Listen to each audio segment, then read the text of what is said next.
السميع العليم من الشيطان الرجيم. بسم الله الرحمن الرحيم.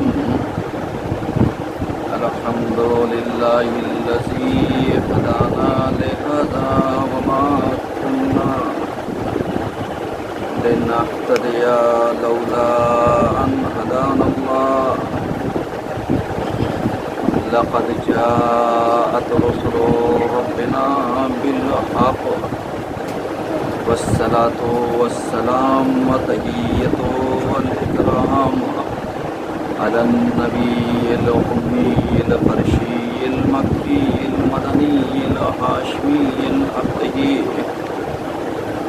الرسول المصدق المحمود الأحمد أبي القاسم محمد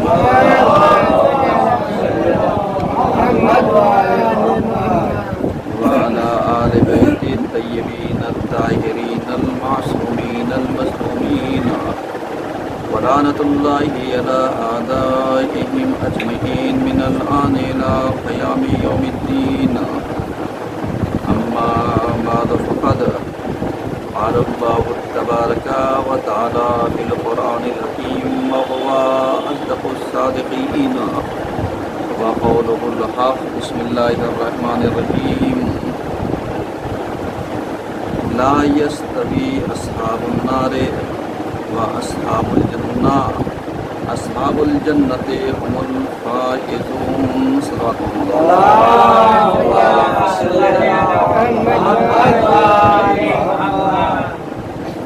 گرامی، ہم نے سورہ حشر کی آیت نمبر 20 آپ کے سامنے پڑھی ہے، اور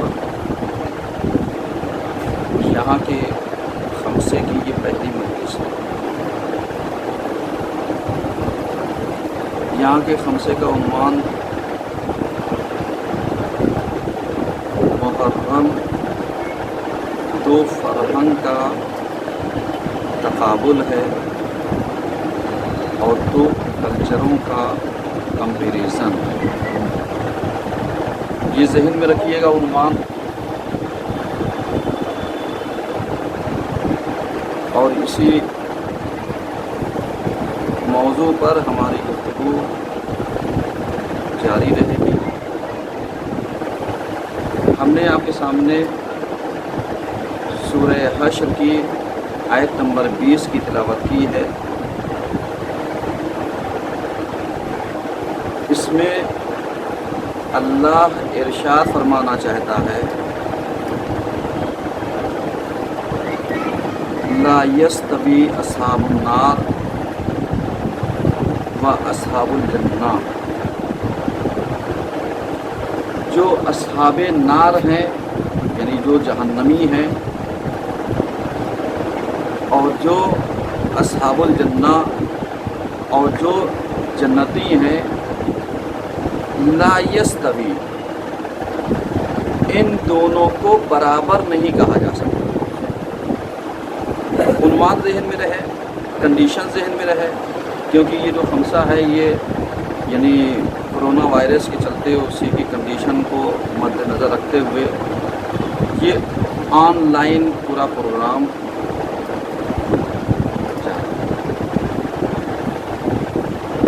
اور غور کیجیے گا. چونکہ اس سال کا جو محرم ہے، جو ادا ہے، یہ ہمارے لیے اور سبھی کے لیے ایک چیلنج ہے. دیکھنا یہ ہے کہ اس چیلنج میں ہم عزاداری کو کس حد تک کنڈیشنوں کے باوجود برپا کرتے ہیں، اور برپا کرنا چاہیے، کیونکہ اصلی اگر دیکھا جائے تو جو حسین کا روضہ ہے، حسین کے رہنے کی جگہ ہے، وہ ہمارے قلوب ہیں، ہمارے سینے ہیں. کوئی پابندی لگانا چاہے لگا دے، کوئی نہیں روک سکتا، چاہے جتنی پابندیاں لگا لے. تاریخ گواہ، اور اسی لیے کربلا ہی ایک ایسی چیز ہے کہ جو ظلم کے خلاف آندولن ہے۔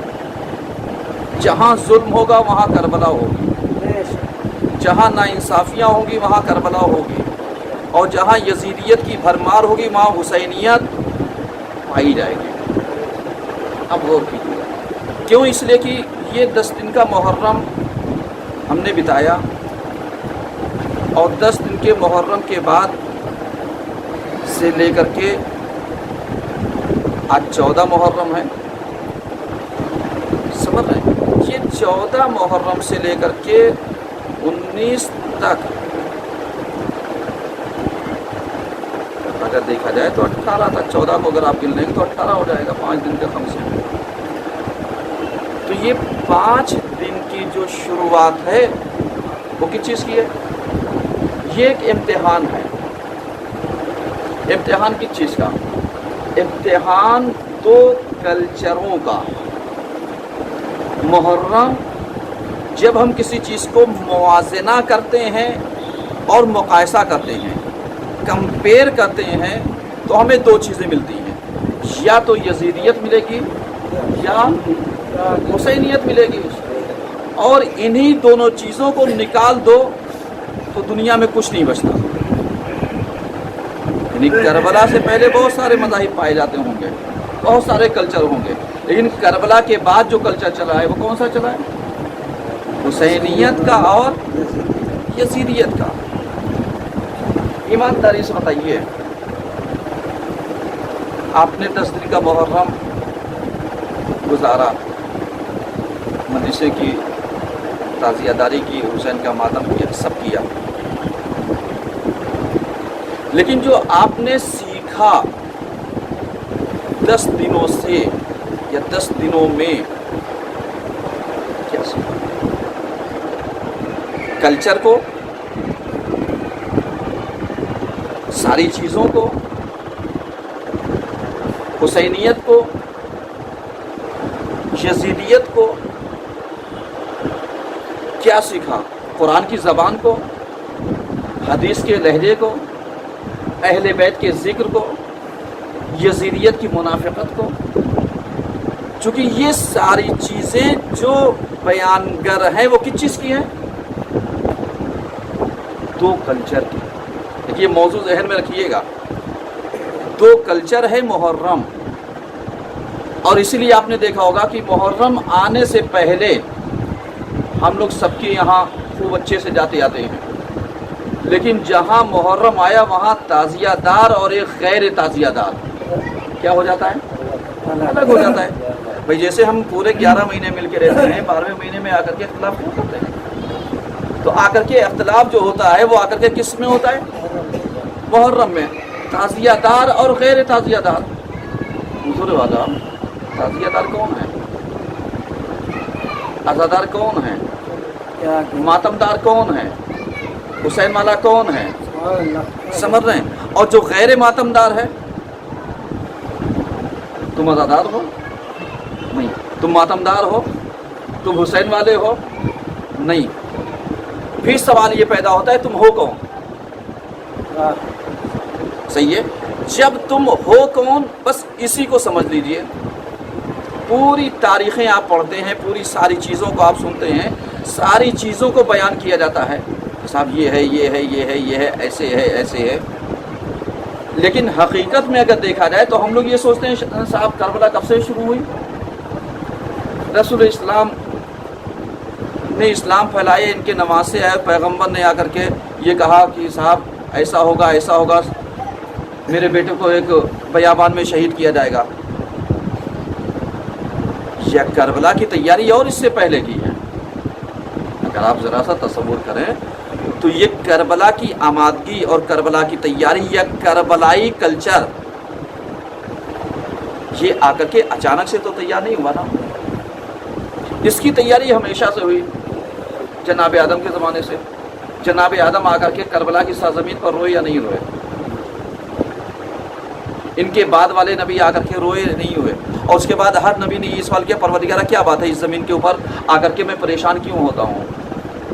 تو کہا آنے والا زمانہ ایسا ہوگا کہ آخری نبی کا نواسا جو ہے یہاں 3 دن کا بھوکا اور پیاسا، یہ وہی نے بتایا، ابھی وہ ظاہری وجود میں نہیں آیا، صحیح ہے؟ جب وہ ظاہری وجود میں نہیں آیا تو یہ جو 2 کلچر پہلے ہی سے بتایا جا رہا ہے، اور اگر انسان کی سمجھ میں نہ آئے تو بہت آسانی سمجھ سکتا ہے۔ جناب آدم کے کئے بیٹے؟ لڑنے والے 2، ویسے 4 بیٹے، صحیح ہے؟ حابیل، قابیل، شیس اور یافیس، 4 بیٹے۔ لڑے کیا ہے؟ حابیل اور قابیل لڑ گئے۔ لڑا کس بات کے اوپر؟ دیکھیے میں کلچر کو ذہن میں رکھیے گا، عنوان ذہن میں رہے، تاریخ ذہن میں رہے، جو چیزیں بتلانا چاہتا ہوں کہ آپ ذرا سا غور کیجئے۔ 2 بیٹے، کس کی اولاد؟ جناب آدم کی۔ جناب آدم کی اولاد میں آ کر کے یہ جو تقابل ہوا تھا کس بات کا ہوا تھا؟ بھائی صرف اسی بات کا یہ تھا کہ دیکھیں اللہ کس کو سب سے زیادہ چاہتا ہے۔ آپ سمجھیے گا جو سب سے پہلے لڑائی ہوئی تھی یعنی آدمیوں کے درمیان، ان کی بات کر رہا ہوں، آ کر کے کیا تھا؟ کہا بھی پتہ کیسے چلے گا؟ کہا پتہ ایسے چلے گا کہ ہم دیکھیں گے کہ جس کی قربانی قبول ہو جائے گی وہ اللہ کے ہاں کامیاب ہو جائے گا، اور جس کی قبول نہیں ہوگی وہ ناکام ہو جائے گا۔ ایمانداری بتائیے مقابلہ کرنے والے کئی لوگ؟ 2 لوگ۔ بیٹے کس کے؟ ایک ہی باپ کی اولاد، ابھی تو باپ دادا اور نسلی سلسلہ تو ہے ہی نہیں ہے۔ جناب آدم کو کہنا چاہیے پروردگارہ میرے بیٹوں میں کیوں تو لڑوانا چاہ رہا ہے؟ ایک سوال ہے بھائی کیوں لڑوانا چاہ رہا ہے؟ 2 ہی بیٹے ہیں، بھی ذرا سا ایک نسل اور آگے چلنے دے، کم سے کم تب پتہ چلے گا ہاں بھائی یہ چچا بابا لڑے، بھائی نہیں لڑے۔ سمجھے؟ جسے آج ہم بہت آسانی سے اپنا دامن چھوڑا، ارے کون ہے؟ کہا یہ چچا بابا آپس میں لڑ رہے ہیں۔ اس کا انہیں چچا بابا لڑے تو آپ سے مطلب نہیں ہے؟ نہیں، لیکن پہلی ہی تربیت آ کر کے جو جناب آدم کے بیٹوں کے واقعے سے ملی، وہ کیا ملی؟ وہ صحیح اور غلط میں جو فیصلہ ہوگا وہ اللہ کی طرف سے ہوگا، تقوی الہی کی طرف سے ہوگا، قربانی کی وجہ سے ہوگا۔ آج آپ پلٹ کر کے دیکھ لیے کہ جہاں قربانی دینے کی بات آتی ہے وہاں ہم بھاگ جاتے ہیں، اور جہاں نام نمود کی بات آتی ہے وہاں ہم کیا ہوتے ہیں؟ پیش ہوتے ہیں۔ ایک سلوات تو پڑھیے سب مل کر کے۔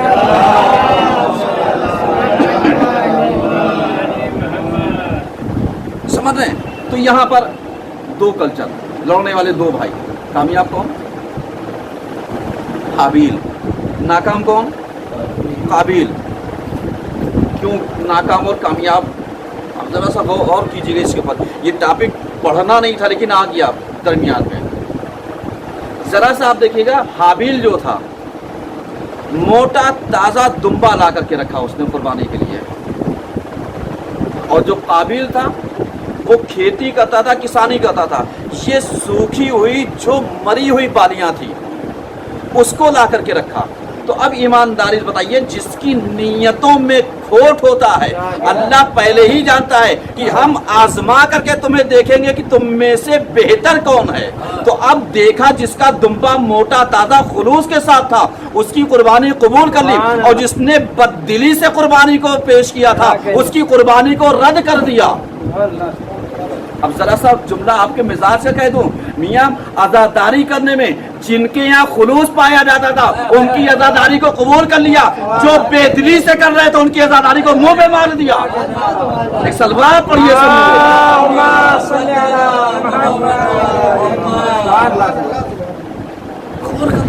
قربانی چاہیے۔ اس کے بعد آئیے جناب آدم کے بعد کون آیا؟ بھائی جناب نوح۔ جناب نوح کیا بھی آپ آ کر کے دیکھیے کون ہے؟ بیٹا اور بیوی۔ مقابلہ کس سے؟ ایک طرف باپ بھی ہے شوہر بھی ہے، اس کے مقابلے میں کون ہے؟ بیٹا ہے اور بیوی۔ پروردگارہ کیا تیرا کھیل ہے؟ سب سے پہلے بیٹوں میں وہ کیا کہا سمجھو، اس کے بعد آ کر کے اولاد اور بیوی میں پھنسایا، کہا آپ سمجھو۔ اب دیکھنا یہ ہے کہ بیٹا باپ کا کہنا مانتا ہے یا زوجہ شوہر کا کہنا مانتی ہے، اور اس کے بعد محبت تڑپی تو اللہ نے یہی کہا نو تمہارے اہل سے نہیں ہے، کہا پروردگارہ میرا بیٹا، کہا ہوگا بیٹا لیکن اہل سے نہیں ہے۔ اس کا مطلب یہ ہو گیا بیٹا ہونا اور ہوتا ہے، اہلیت کا پایا جانا اور ہوتا ہے۔ تقابل سمجھیے گا، دو کلچروں کو تقابل سمجھیے گا۔ اب یہیں سے ہم آپ کو پھر کہیں اہل کسے کہتے ہیں؟ سینوں میں محبت اہل بیت کا پایا جانا اور ہوتا ہے، اور تار کے اوپر چڑھ کر کے زبان کو گدی سے کھنچوا دینا اور ہوتا ہے۔ اب ایمانداری بتائیے کہ شہید میثم تمار بھی ہوئے اور کتنوں کے محبت سینے میں بھری رہ گئی، نام کس کا زندہ ہے؟ مزار کس کا زندہ ہے؟ ایک سلوات تو پڑھیے۔ اور اس کے آگے بڑھیے آپ، جناب ابراہیم کس سے لڑے؟ نہ بیوی سے نہ اولاد سے۔ اب آئے تیسرا مرحلہ کس کا؟ تیسرا مرحلہ آ گیا سماج کا۔ بھائی مقابلہ کس سے تھا؟ سماج سے۔ کبھی آپ سمجھو تقابل کو، یہی سے سمجھو کلچر کو۔ کہا پہلے مرحلے پر بیٹے، دوسرے مرحلے پر بیوی اور شوہر، اس بعد تیسرے مرحلے پر کہا سماج۔ سماج کیا تھا؟ کہا بھائی جناب ابراہیم کیا کرتے تھے؟ ان کے پاس کلاڑی تھی جن کو لوگ جا کر کے پوچھتے تھے ان کو توڑ آتے تھے، اور اس کے بعد اسی گردن میں کلاڑی لٹکا دیتے تھے، اور لوگ آتے کیا کہتے تھے؟ کہا انہیں سے پوچھو کہ کس نے مارا۔ اس وقت کہتے بیوقوف ہو گئے جو یہ بولے گا۔ کہا میاں پھر تم بیوقوف ہو، جو خود سے بول نہیں سکتا ہو، جو اپنی مدد نہیں کر سکتا، وہ تمہاری مدد کیا کرے گا؟ ایمانداری سے بتائیے وہ تمہاری مدد کیا کرے گا؟ تو میاں جو کسی کام کا نہ ہو اس سے کامکار سمجھو۔ تو جناب ابراہیم نے اس کلچر سے مقابلہ کر کے بتا دیا کہ جو بولنے والا ہوتا ہے وہ کامیاب ہوتا ہے۔ ایک سلوات پڑھیے سب مل کر۔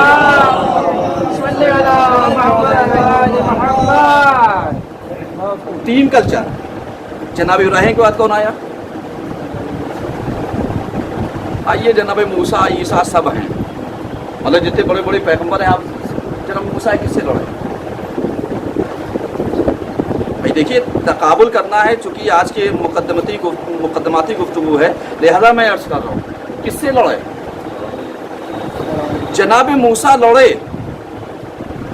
ہم سماج والوں سے، ہم اپنوں سے۔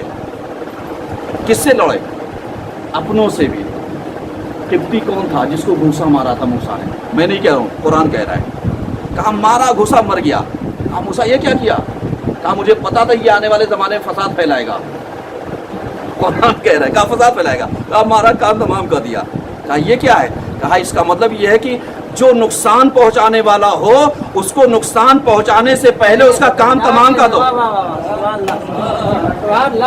قرآن یہی تو کہتا ہے نا، جناب موسیٰ نے یہی کیا۔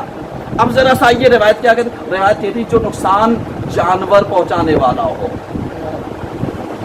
یعنی قتل الموذی قبل الایذاء، یعنی جو نقصان پہنچانے والا ہو اس کے نقصان پہنچانے سے پہلے اس کو مار دو۔ مثلا جیسے کہا سانپ نقصان پہنچائے گا، کہا یہ نکلا اسے نقصان پہنچانے سے پہلے کچل دو۔ روایت نے یہ کہا۔ اب دونوں کے بلائے قرآن کیا پہچانوا رہا ہے؟ کلچر کو۔ موسیٰ کے مقابلے میں آیا کون تھا؟ جادوگر اور یہی سانپ۔ جادوگر یہی تو آئے تھے۔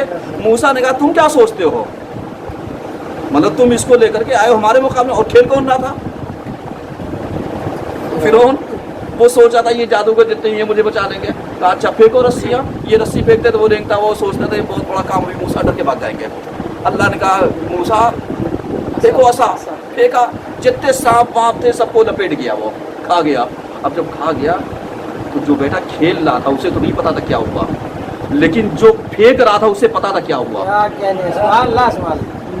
اب آپ ذرا سمجھیے گا، یعنی جو کھلوا رہا تھا اسے نہیں پتا تھا کیا ہوا، جو کھیل رہا تھا اسے پتا تھا کیا ہوا۔ یہی وجہ تھی کہ جو کھلوا رہا تھا وہ